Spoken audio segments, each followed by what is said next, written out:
नमामीशमीशाननिर्वाणरूपं विभुं व्यापकं ब्रह्मवेदस्वरूपं निजं निर्गुणं निर्विकल्पं निरीहं चिदाकाशमाकाशवासं भजेऽहं। निराकारमोकारमूलं तुरीयं गिराजामवोतीतमीशं गिरीशं करालं महाकालकालं कृपालं गुणागार संसारपारं नतोऽहम्।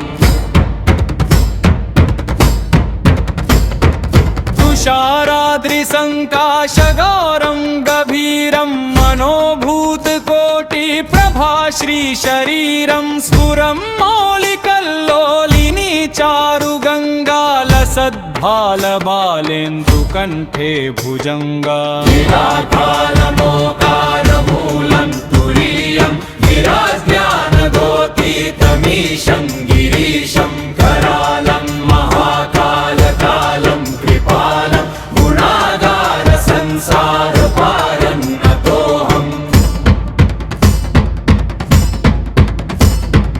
चलत्कुण्डलं भ्रूसुनेत्रं विशालं प्रसन्नाननं नीलकण्ठं दयालं मृगाधीशचर्माम्बरं मुण्डमालं प्रियं शङ्करं सर्वनाथं भजामि। निराकारमोकारमूलं तुरीयं गिराज्ञानगोतीतमीशं गिरीशं करालं महाकालकालं कृपालं गुणागार संसारपारं नतोऽहम्।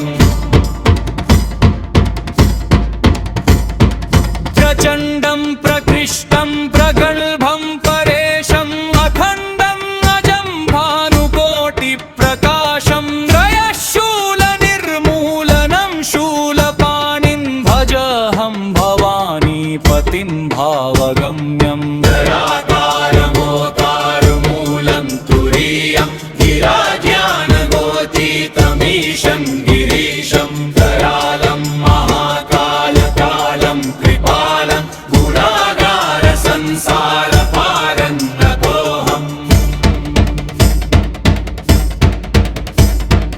कलातीतकल्याणकल्पान्तकारी सदा सज्जनानन्ददाता पुरारी चिदानन्दसन्दोहमोहापहारी प्रसीद प्रसीद प्रभो मन्मथारी। निराकारमोकारमूलं तुरीयं गिराज्ञानगोतीतमीशं गिरीशं करालं महाकालकालं कृपालं गुणागार संसारपारं नतोऽहम्।